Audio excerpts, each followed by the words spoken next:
Gracias, papá, por este día, por la bendición de poder juntarnos a través de este medio, de poder glorificar tu nombre, Señor, de poder escuchar algo de lo que tú me transmitiste a mí, Señor. Yo te ruego para que en tus misericordias, Padre, tú puedas glorificarte, Señor, así como me hablaste, Señor. Sé tú diciendo las palabras exactas, Señor, a mis hermanos.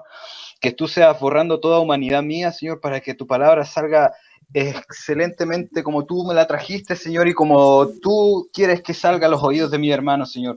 No permitas que nada, Señor, se gloríe de lo que es tuyo, sino que todo sea para ti, Señor. Toma en control, Señor, todo mi nerviosismo, Señor, todos los corazones presentes, Señor, y sé tú, Señor, glorificándote, Señor, hasta el último momento del que estemos aquí, Señor. Sé tú glorificándote en cada palabra que hagamos, Señor, en cada chiste también, Señor, y en todo lo que podamos pensar o comunicarnos juntos, Señor. Te bendecimos, te alabamos en el nombre de Jesús, Señor. Amén y amén. Ya, chiquillo. Amén. El extra. Ya, chiquillo. La palabra del día de hoy. Ay, me acordé del testimonio de ayer. Ay, qué bueno. Ya. La podemos encontrar en Nehemías.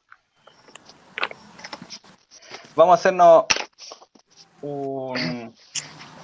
Yo iba originalmente a hablar de... Iba a hacer como un video bien loco. Originalmente. Tenía metido al Frozen ahí también, a varias películas de Disney. Pero al final el señor me cambió todos los planes y no pude hacer nada entretenido porque no estoy entretenido yo. Pero espero que el señor les hable también como me habló a mí. Está en Nehemías 1.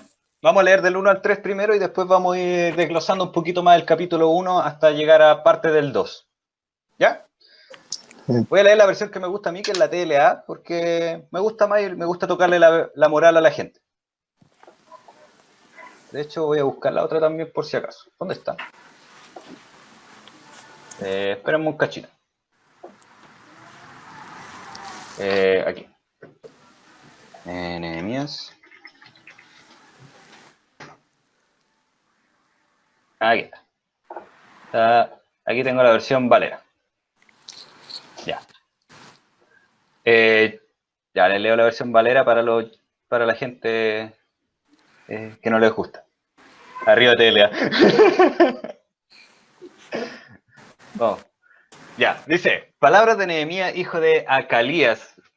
Aconteció en el mes de Kisleu, en el año 20, estando yo en Susa, capital del reino, que vino Hanani, uno de mis hermanos, con algunos varones de Judá, y les pregunté por los judíos que habían escapado, que habían quedado de la cautividad y por Jerusalén. Y me dijo, el remanente de los que quedaron de la cautividad, allí en la provincia, están en gran mal y afrenta, y el muro de Jerusalén derribado y las puertas quemadas a fuego.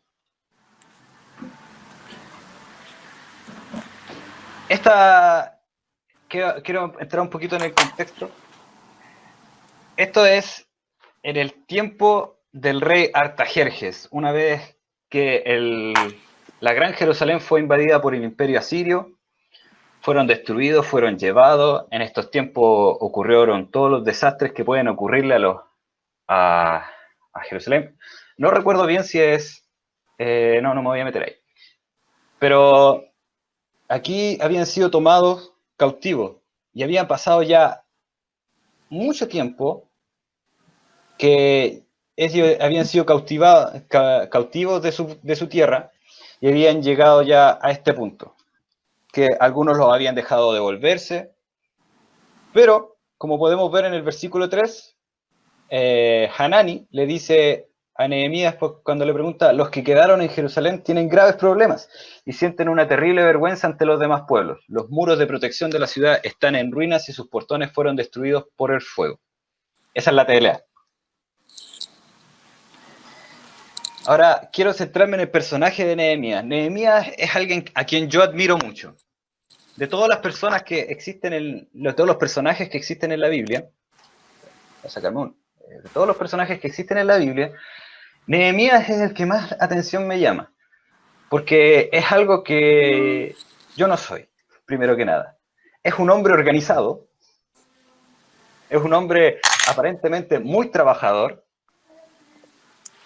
y yo ojalá me quedara de vacaciones de cuarentena toda mi vida, pero podemos ver un hombre que siempre está al filo de vivir o morir.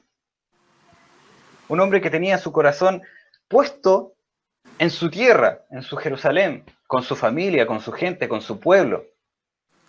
Y que al enterarse de toda la situación que estaban viviendo, lo primero que hace Nehemías, lo vemos en el versículo 4, que se echó a llorar. Cuando en el versículo 4 dice, cuando oí esto, me senté a llorar y durante varios días estuve muy triste y no comía nada.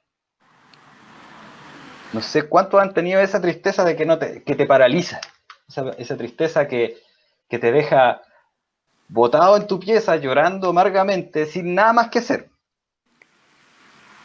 Yo por lo menos no recuerdo haber llorado así, excepto de la vez que terminé con la Dani. Y después ella me perdonó, pero esa otra historia para otro día. Así que vemos a Nehemías, un hombre que amaba a su pueblo.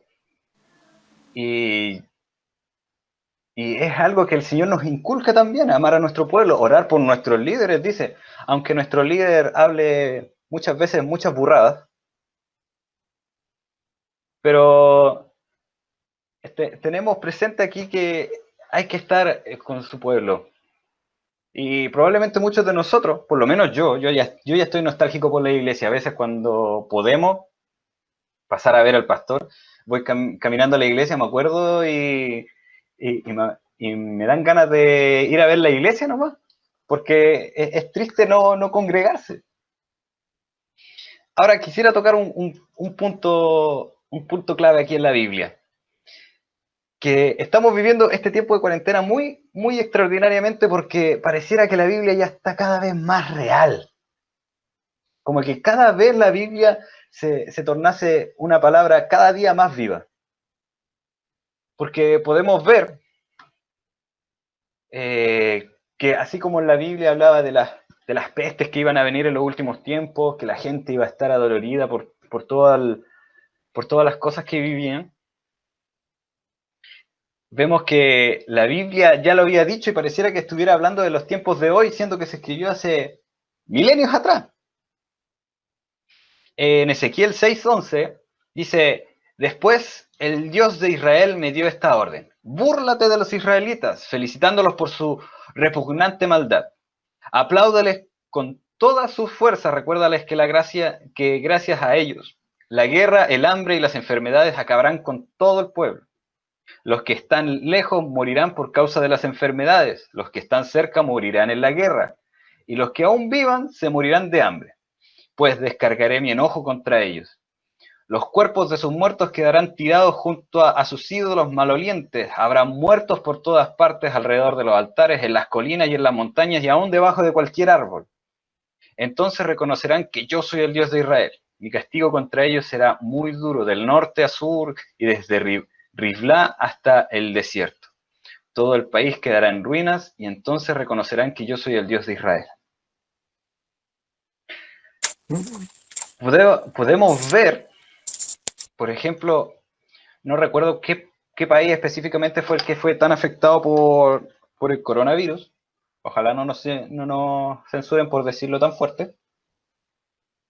Quien fue tan afectado por el coronavirus que tenía los muertos, que tenían que quemar a los muertos en sus calles.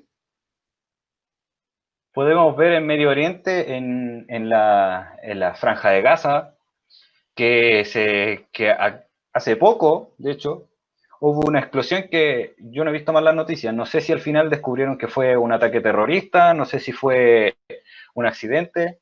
Nadie les creyó nada. La cosa es que hubo una explosión terrible. Sí, me parece que fue en Ecuador donde estaban todos los muertos tirados a destajo. Ahora, hay una frase que a mí me gustó mucho cuando la escuché, porque yo soy un hombre que le gusta estar en la casa, y es la frase que dice, el mundo real ha muerto.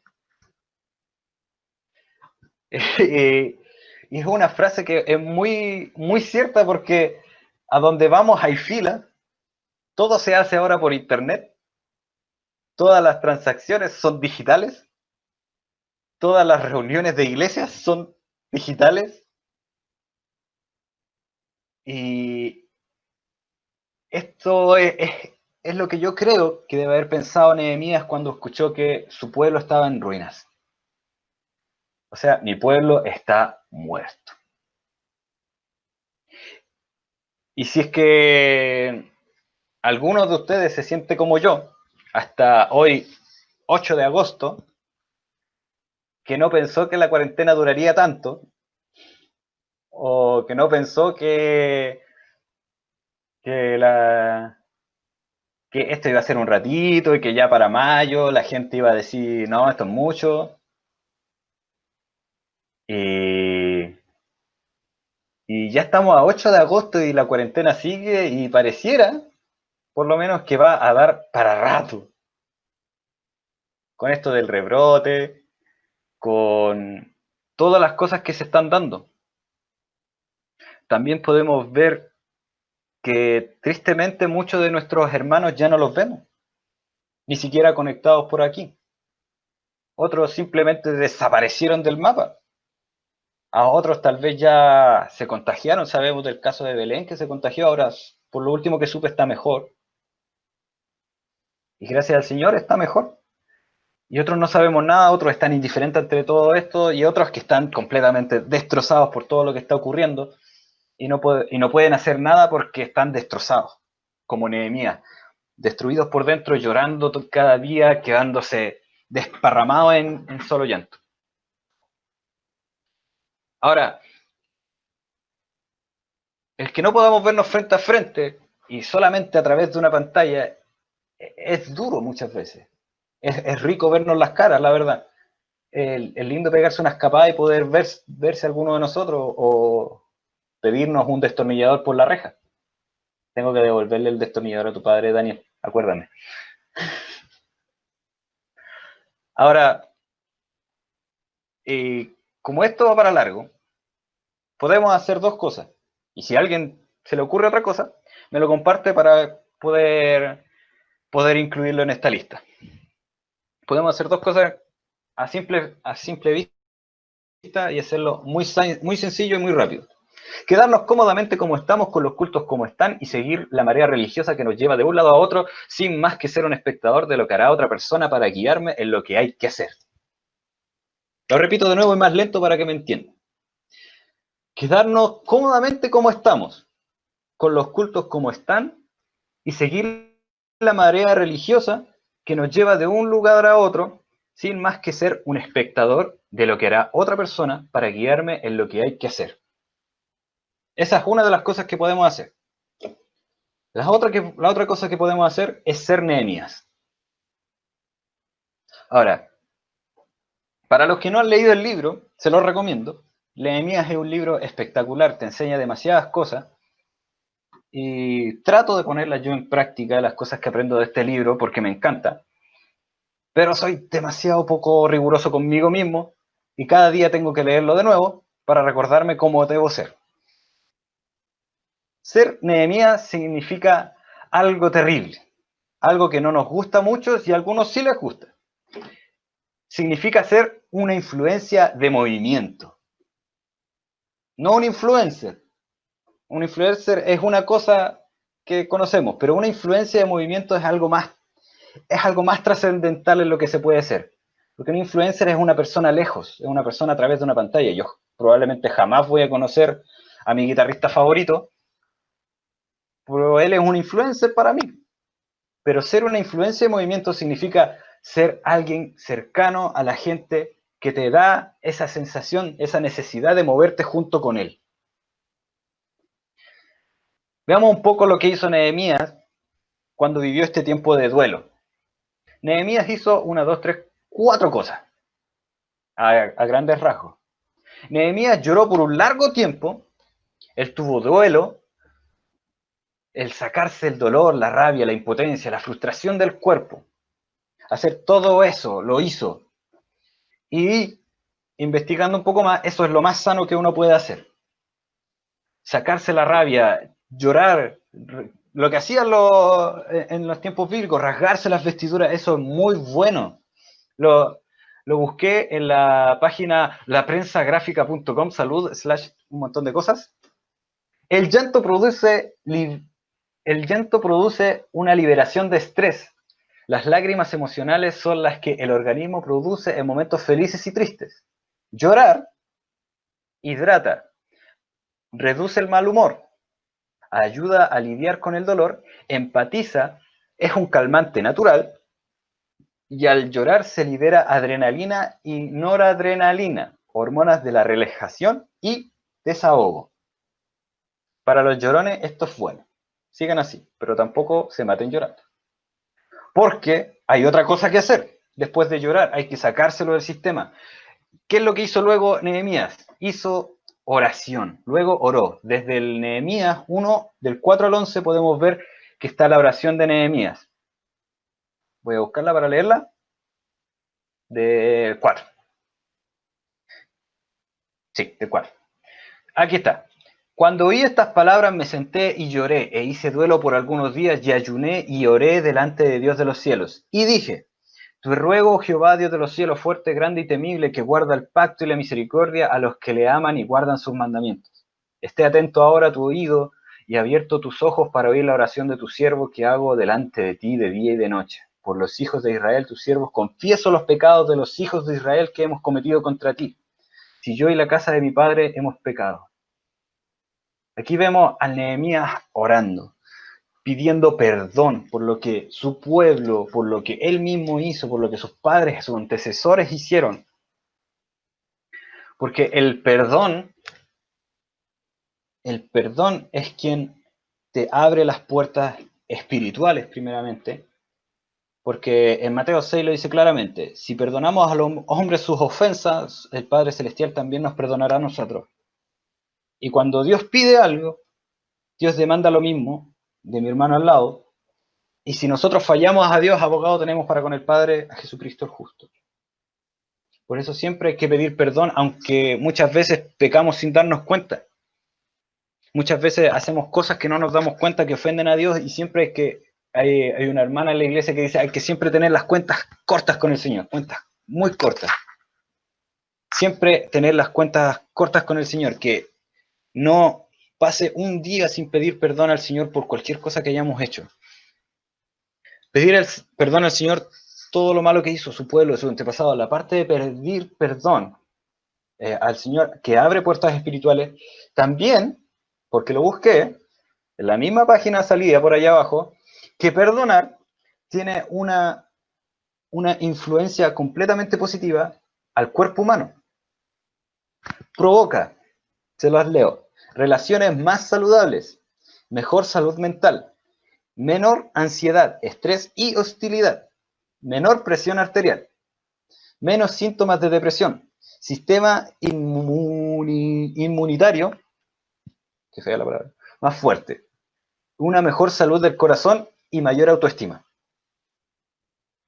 El perdón es clave para muchas cosas, y podemos ver que porque el Señor reclama y pide como parte importante perdonar. También, de hecho, lo primero que pide es pedir perdón por nuestros pecados, y podemos ser aceptos para con el Padre. Ay, perdón. Ahora, podemos ver la tercera parte, que es lo que estaba hablando también, que reconoce los faltos que están de Dios. Y le recuerda a Dios lo que Él prometió, que eso está del 7 al 9. En Nehemías 1, del 7 al 9, está esa parte. En extremo nos hemos corrompido contra ti y no hemos guardado los mandamientos, estatutos y preceptos que diste a Moisés tu siervo. Acuérdate ahora de la palabra que diste a Moisés tu siervo, diciendo, si vosotros pecareis, yo os disiparé por los pueblos. Pero si os volviereis a mí y guardareis mis mandamientos y los pusiereis por obra, aunque vuestra dispersión fuera hasta el extremo de los cielos, de allí los recogeré y los traeré al lugar que los escogí. Eso es tan cierto como Mi mamá me contaba cuando ella tuvo que trabajar en un lugar que era espiritualmente denso, ella no podía dormir en las noches y lo único que lograba hacer era recitar la palabra, recitar salmos, eso era lo que le calmaba el alma. Y por eso yo encuentro, es lógico lo que hizo Nehemías. Dios no se olvida de su palabra, nunca falta su palabra. Pero muchas veces el Señor te pide a ti, le pide a uno, que le reclames su palabra para uno. Que tú le digas, Señor, acuérdate que tú me dijiste, acuérdate que tú dijiste, tú escribiste esto, tú lo diste esto. Y eso es importante para nuestra propia vida espiritual, para crecer, para hacernos fuertes en el Señor. Y cuarto, y lo que me parece más impresionante, crea un plan y pide su bendición, y pide a Dios su bendición para este plan. Aquí, eso lo vemos, espérenme, se me perdió en el 1.11. En el 1.11 dice, te ruego, oh Jehová, esté ahora atento tu oído a la oración de tus siervos y a la oración de tus siervos, quienes desean reverenciar tu nombre. Concede ahora buen éxito a tu siervo y dale gracia delante de aquel varón, porque yo servía de copero al rey. A eso me refería yo cuando decía que Nehemías vivía al filo de la vida y la muerte, porque el copero no era solamente el catador de vino del rey, era el que probaba el vino por si intentaban matar al rey. Ay, perdón. Y aquí, hasta ahí, tenemos el primer capítulo de Nehemías y podemos ver un corazón de alguien que se mueve, alguien que necesita hacer que las cosas sucedan.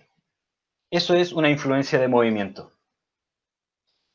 Ahora, sigamos un poco más adelante y veremos que en el capítulo 2,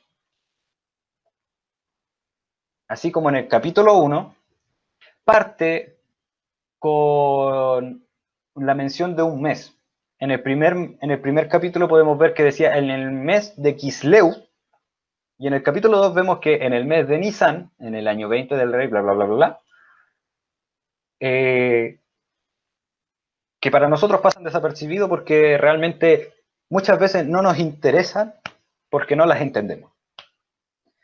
Así que yo me di el trabajo de preguntarme por qué puso eso, por qué fue tan importante para Nehemías, inspirado por Dios, colocar que estaban esos meses ahí. En el capítulo 1 vemos que en el mes de Kisleu, tanto, tanto, tanto, y en el versículo 1 del capítulo 2 vemos en el mes de Aviv. Estas son fechas que en el mes de Kisleu es aproximadamente el 9º mes del calendario lunar judío. Ahora, en nuestro calendario solar correspondería al periodo que va más o menos entre noviembre y mediados de diciembre. Y el mes de Aviv es el primer mes del calendario lunar judío y cae en nuestro sistema, cae a mediados de marzo, perdón, sí, en marzo y mediados de abril. Así que podemos ver que Nehemías, cuando hizo esta oración, que la escribió por lo menos, esta primera oración, podemos ver que entre que Nehemías oró y vemos la respuesta del rey, que era Artajerjes, pasaron por lo menos 3 meses y medio. O sea, 3 meses y medio de puro sufrimiento porque no encontraba la respuesta del Señor.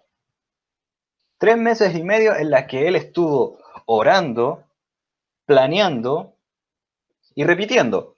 Orando, planeando, llorando, porque no veía respuesta y volviendo a hacerlo. Otro mes, orando, planeando y volviendo a llorar porque no veía respuesta del Señor.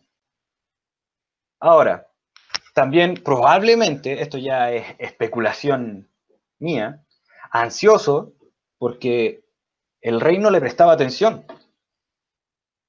Probablemente también muy esperando que el Señor hiciera algo, no sabemos, porque no lo escribió simplemente, pero ya sabemos que a los 3 meses y medio, cuando él ya no pudo más,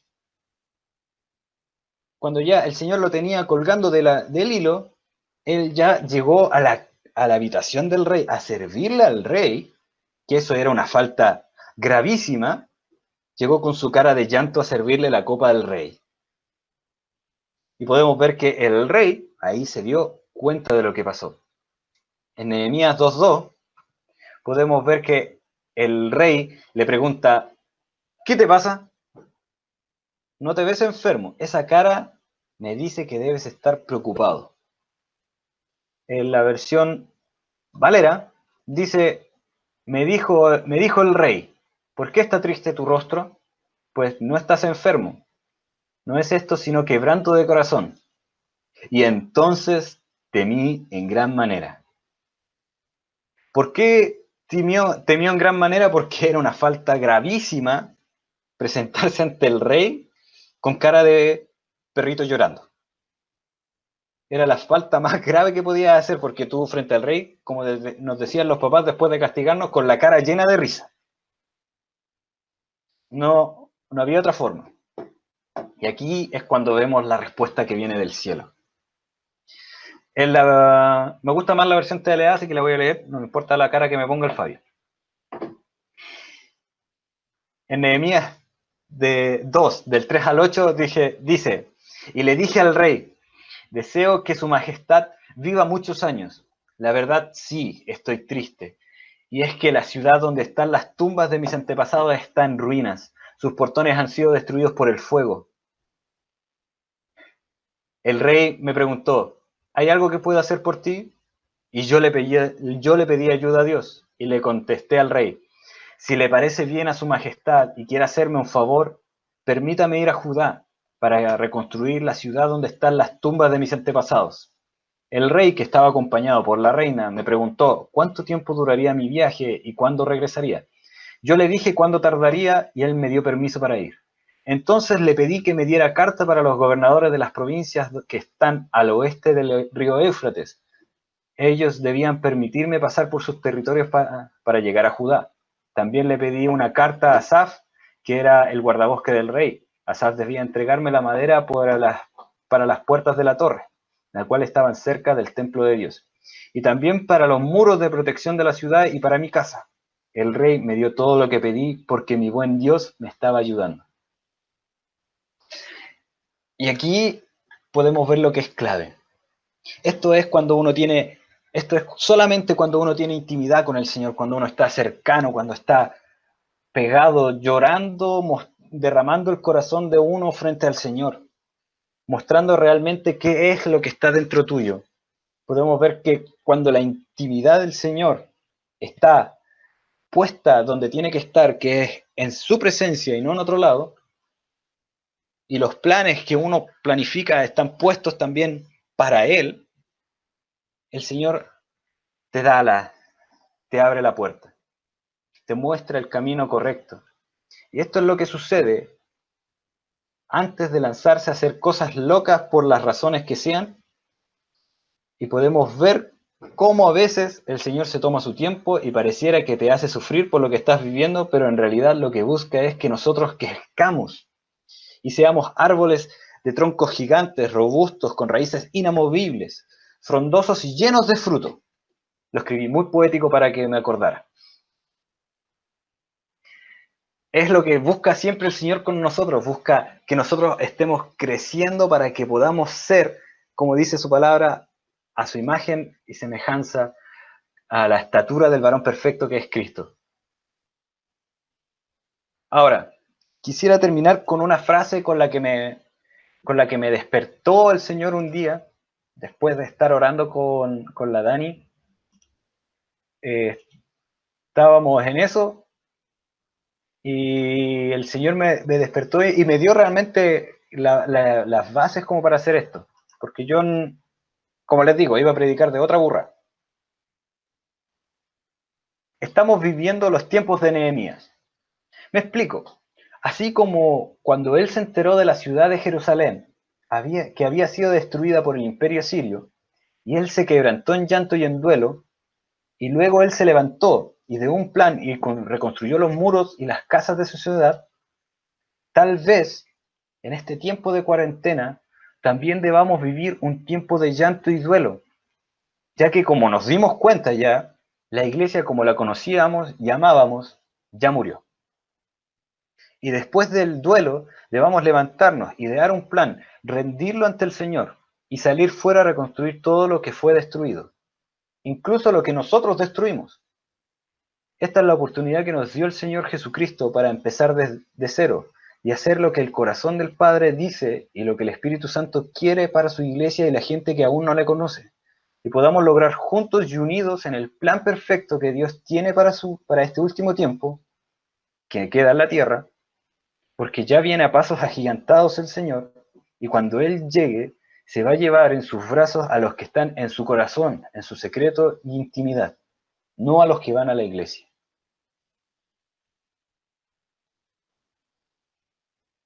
Qué feo. Qué feo que se tenga que ir el líder.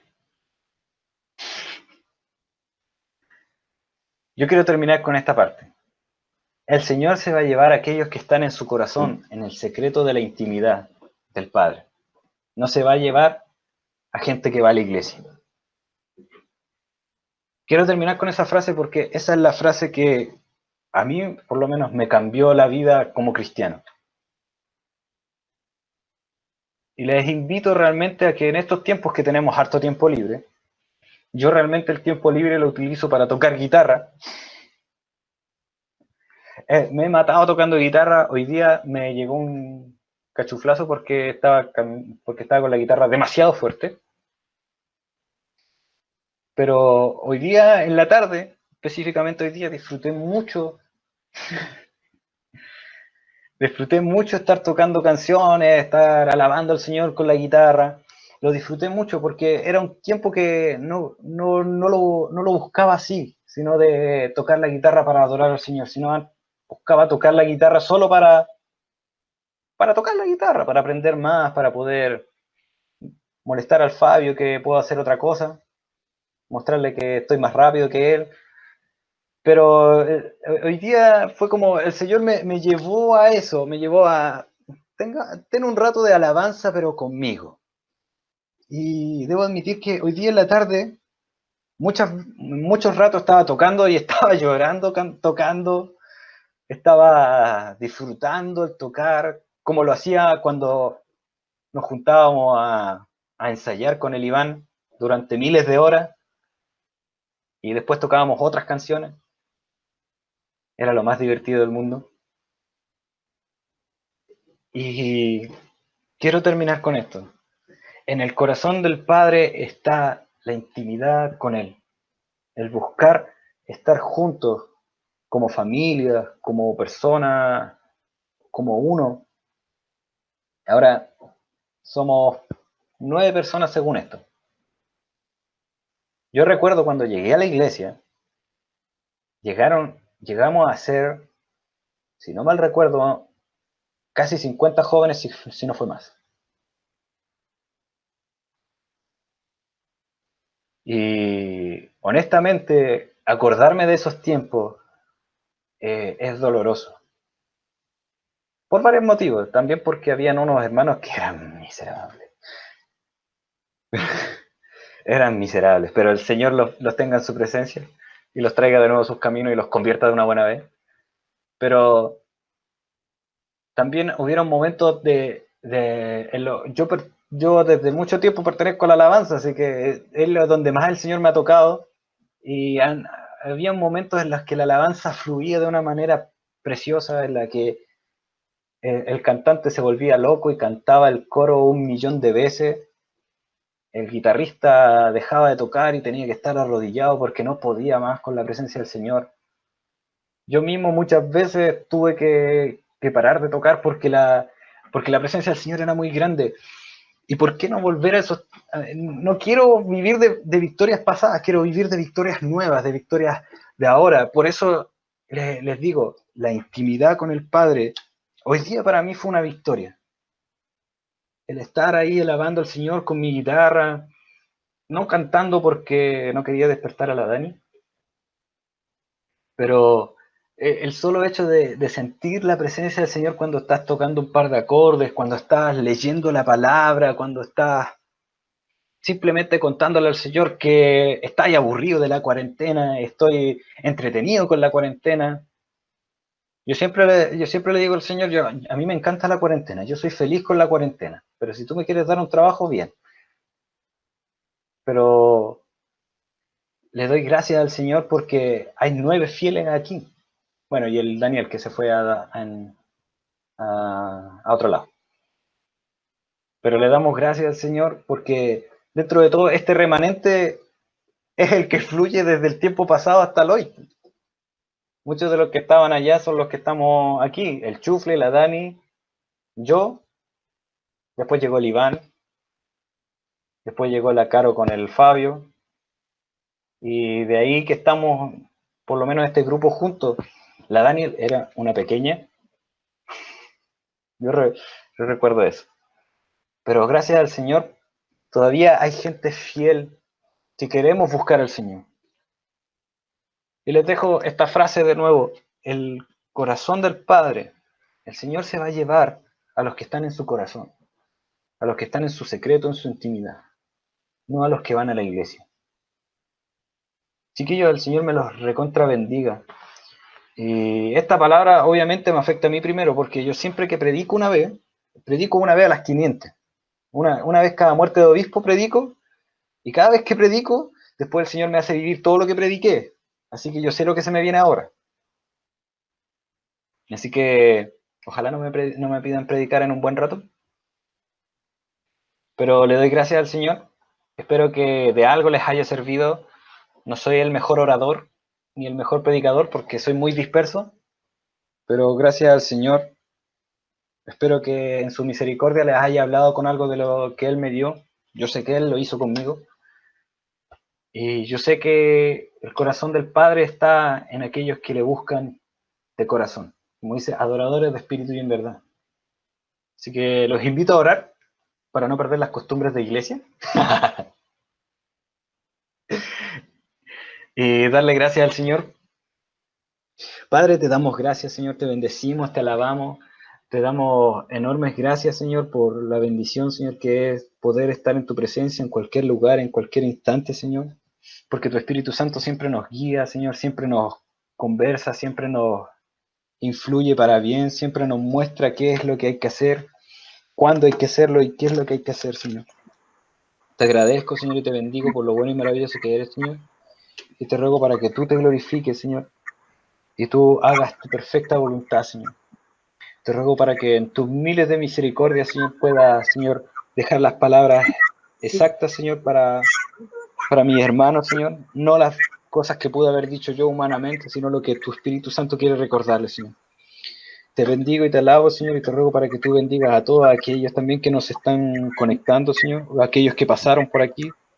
Tú bendíceles, Señor, guárdales y sé tú, Señor, recordándoles, Señor, estar contigo, Señor, en cada instante y momento. Te bendecimos y te alabamos, Señor, en el nombre de Jesús. Amén.